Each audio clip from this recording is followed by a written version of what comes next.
Hey guys, welcome to the Homestead. So today we're going to do a video on homesteading and the disease called comfort. So, boy, what a mess. I've been out in Twitterville. And, you know, it's funny because when you see things on Twitter, it's usually about 2 days before you see them on the mainstream media. That's one of the reasons I love Twitter, is because when things happen, they get posted about right away. If something is happening, you know about it right then and there. And I'm not kidding you. Most of the things that I see reported on Twitter in people's feeds or shared in people's feeds, you wait about 48 hours before you see it in the mainstream media if it's worth reporting. The Fox News, CNN, and all these different cable news outlets, they're all 48 hours behind on things that are happening. Literally 48 hours. Anyway, so there was this video that I came across, and it was this guy who was in, like, I think a Best Buy or maybe a Walmart or some store in the electronics section, and he was just going through with a hammer and bashing in the TVs. Here it is, here's the video, bashing into the TVs, one after another, just going down the line. People are absolutely losing their minds. We have completely descended into a broken moral compass. We have completely descended into chaos. There is no fear of the consequences of one's actions anymore. It's completely gone.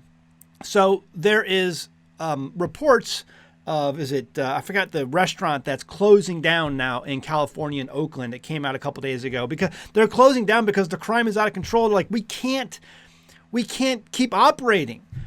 Our customers are in danger. Our employees are in danger. We're losing money because they're destroying our restaurants. So we're closing down. CVS Pharmacy, another one. There was a video that came out, and the people were defending the looters. People are looting the pharmacy, and the people of the community are defending the looters. Businesses are being destroyed, whether they're big corporate businesses or small businesses. It doesn't matter. They're being destroyed, and no one cares. There's no sense of right or wrong in America anymore. And people are even cheering on those who are doing the destroying. We have gotten to the point of insanity. Now, I was watching Bear Independent this morning, and he made the point, you know, the window is quickly closing for you to get out. We are descending into complete and total chaos, and the window's closing for you. The door is closing for you to get out of these high density population areas where this insanity is. And that's where they're going to lock down. They're going to see, you're used to growing up in a world where you can move freely, okay, throughout society, even throughout the country, even throughout, the world. You may have a passport. You may be like, I'm going to go to Italy this weekend, or I'm going to go to, Hawaii next week, or, the Philippines, or wherever you're going to go. You can do that right now. But I'm telling you, that door is going to close. That window is going to close. So here's the deal. This last month, just today, I turned my water back on for my homestead. Now, I've had to have my water turned off because the weather has been so cold. We've had these temperatures down below in the 20s, or even in the negative. We had a few days where we were in the negative digits, -2, -4. My water system can't operate that way. I didn't plan for this. I'm technically in the South. Okay, I'm not deep South Homestead or anything like that, but I'm technically in the South. Okay, you can drive around and see the stars and bars on. We're in the South. Okay. This is not normal. I didn't plan my homestead for, living in Minnesota. And so when we've gotten these cold temperatures that are definitely out of the norm, we have to shut off the water. Now, if I had to do it all over again, if I had unlimited funds when I moved here, I did not have unlimited funds. And so I could have planned for that and paid the extra money to, dig into the ground and bury all these things and bury my water tanks. But I didn't have that. I started off with 250-gallon water tank totes that used to have, Little Debbie's honey in it that I rinsed out by hand. saved a lot of the honey. There was residue honey. There was bees still in it. That's how you know it was real honey. I don't know if Little Debbie uses real honey anymore, but back then it did because there was bees in it. I mean, that they had harvested. Anyway, all that to say, we bought these little 250. That's how we started off with our water. And we had a well, and we hauled water in by hand. And, we did things the hard way. And then we transitioned into different things. As time went on and we could afford it and resources became available, we upgraded our water systems, but they're not still the water systems that you might be used to when living in suburban America. And you can pay money to have all of these conveniences. You're so rich. You're so rich. You might think you're broke or you might think you're poor, but you're rich. You have so many servants in your home. You're a rich, wealthy person, and you have so many servants in your home. You have things, people that normally would do these things, that wash your dishes, that wash your clothes, that dry your clothes, that do all these things that normally 150 years ago, 200 years ago, if you were a person of means, you had a person who came in and did all these things for you. And, whether they were slaves or hired workers, it didn't matter. But you had people who did these things for you. And now you have all these machines that have taken their place, these machines of convenience, and they have made you a simpleton, weak wuss. So the last month, I have had to, I have my kids do it because I have arrows in my quiver, and so they bring in water and they bring in things. They do chores around the homestead. It's crazy. Let me just go off on some tangents. Who knows what we're going to get today? Who knows what we're going to get into today on the homestead?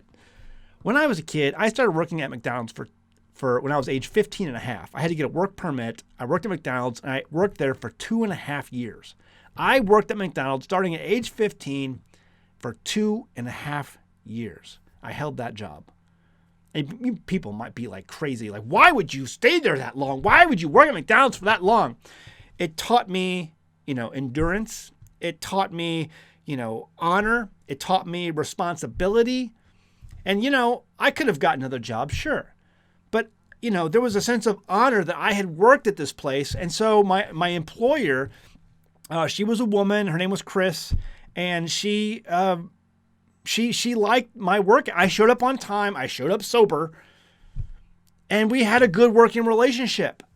And I had a good experience there working. I told myself, and when I left that job, Chris came to me and she said, Zach, if you ever need another job, you can come to me and I will hire you. Now, not like I was 17 and something, I went on to work at the Sports Authority behind the gun counter, which was another experience. But my whole point is that I'm never going to go back to McDonald's.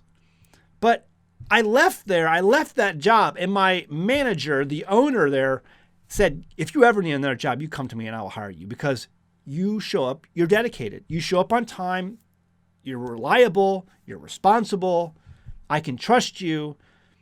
And that is gone today. Kids today can't hold jobs. And I told myself, I'm going to make my kid get a job at McDonald's because I think in me that built character. It built endurance. It built a sense of responsibility. And I got to the point where my kid became of age, 15 years old, my oldest son. And I was like, you know what? He doesn't need to do that. I came home from that job and I smelled like crap. I smelled like old, rotten, dirty grease. There was just filth if you ever worked in the back of a McDonald's, man, it's nasty. And, it's just nasty. People have no idea what goes on behind those places. It's nasty. Okay. It doesn't even compare to my kids working here. My kids go out there and we had a dead lamb the other day because we're some of our sheep are birthing because I totally got things out of rotation. And so they're dropping lambs at 15, 10 degrees outside, and they're dropping the ground and freezing to death. And so my kids are going out there disposing of dead bodies. My kids are going out there, they got poop on their boots, they're breaking up ice in 10-degree weather, they're feeding the animals, They're hauling water from the well because the water lines aren't working. So they're taking 5-gallon buckets and they're hauling water from our well all the way down to where the sheep are. McDonald's doesn't even compare. But see, we have lost that. Homesteaders, real homesteaders, know this. It builds endurance. It builds a sense of responsibility, a sense of honor. And the kids today can't even hold a job for more than 2 weeks. The kids out there today can't hold a job for, a month or more. Oh, well, my boss is just too mean, or I can't handle this, or I don't like this, or I don't like that, or this person said something to me, and no, dude, you have no sense of endurance. The people today have no sense of endurance. So that brings me back to Bear. Bear's like, the window's going to close for you. Right now, you have the opportunity to move around freely, something you've always grown up with, but that's going to be taken away from you. And you look at these videos, these people who are completely out of control in our society today. There was that video a while back where that guy gets up on the counter at Walmart and he takes a whole gallon of milk. He's down to his underwear and he just dumps it over his head and runs out screaming. People have lost their minds. And the only solution to this, once it gets so bad, is to lock everything down. 15-minute cities, you're going to pray for a 15-minute city and lockdowns and control, because that's the only way you're going to get these people to stop being so insane. And so if you want that in your life, if you want that in your future, well, then go for it. But some of us don't want that. We want to live out where we don't have to deal with that insanity. And yeah, that may mean not having some of the conveniences that you're used to and you've grown up with. That may mean you're going to have to haul water and break water at 10 degrees and do all these hard things and shut your water off because, listen, yeah, I had to shut my water off for a month. It was really inconvenient. But you know what? It builds character in my kids. It builds endurance for me. And I have to learn to deal with this. And I will live this life rather than live that life of convenience, but be in the middle of that insanity. So you have to choose. Are you going to live like this, where you're going to have to do some work, where it might be uncomfortable for a while, where things may not always go your way, or where you'll have some of the conveniences, but you're going to be locked up like an animal because the people around you have lost completely their moral compass? It's up for you to decide. I see a lot of people who come out to the middle of nowhere and live in the country, and they make it out, they slug it out for a couple years, and it's just too hard. And they go back to the city, and they go back to the places where it was easy. But they don't realize it's about to get real hard. Was it good times produce weak men? Weak men produce hard times. Hard times produce good men. We're getting ready to go into the good men creation business, because we're about to go into some really, really hard times. If you don't see it, there's nothing I can say to make you see it. But anyway, I just want to give you an experience of what we've been dealing with for the last month, and I'm okay with it. I'm okay. I was just talking to Doug and Stacy. We're getting ready to do an event in Vandalia, Missouri, coming up in May. I got a bunch of events coming up this year. It's going to be great. Going to be going to some speaking events. Come out and see me. Doug and Stacy are doing a number of events, but we're doing the first one in Vandalia, Missouri. And, she was contacting me today to talk about, what am I speaking on? I think I'm going to be speaking 2 or 3 times maybe. So if you're interested in that, it's in May. It's up in Vandalia, Missouri. Check that out. We're going to talk about some of this stuff. They're doing the exact same thing I'm doing. They had a lot of water issues. It's really cold. They're finally getting, some recovery time with the warmer temperatures. And we were talking about that today on the phone. And it's just some people don't know how to relate. But all right, got a lot of events. Check out our merchandise over at teespring.com. You can find our Stupid Should Hurt shirt. If you had more hurt in this world, we'd have an awful, awful lot less stupid. We'd have an awful, awful lot less people walking into Walmart or Best Buy and smashing TVs. I get comments from time to time where people say, Zach, that shirt is not biblical. You should take it down. You should stop advertising for that. It's a very unchristian thing to be wearing that shirt. Stupid should hurt. No. Stupid should hurt is just another way of saying fear is the beginning of wisdom. The fear of the Lord is the beginning of wisdom, because when you fear the consequences of your actions, you act more wisely. It's an absolute biblical statement. The fear of the Lord is the beginning of wisdom. We used to live in an age where people feared Judgment Day. People do not fear Judgment Day. What do you think? Leave a comment below. You can find the shirt linked also in the description below. See you next time in the Homestead. Bye! An American Homestead has teamed up with PerfectPickler.com to encourage our viewers to start making their own probiotics in the comfort of their own kitchen. PerfectPickler.com was started in 1994 by pioneers whose goal was to provide gut-healthy recipes, tools, and methods of fermenting foods. And now today, that company is based in the Ozarks and operated by an American Homestead. There is no longer a reason for you to go to the health food store and purchase those expensive bottles of probiotics that your health professional may recommend. They are insanely expensive and can have only marginal results. A 2018 study published by the National Library of Medicine shows that one fermented head of cabbage can produce up to 114 strains of beneficial gut-healing bacteria, whereas those store-bought bottles might contain only between 8 and 15 strains. Not to mention you get enzymes, vitamins, minerals, and fiber with homemade fermented foods. The healthy choice is obvious. The Perfect Pickler Master System Kit provides you with everything you need to get started, and all for less than $30. Order yours today at PerfectPickler.com.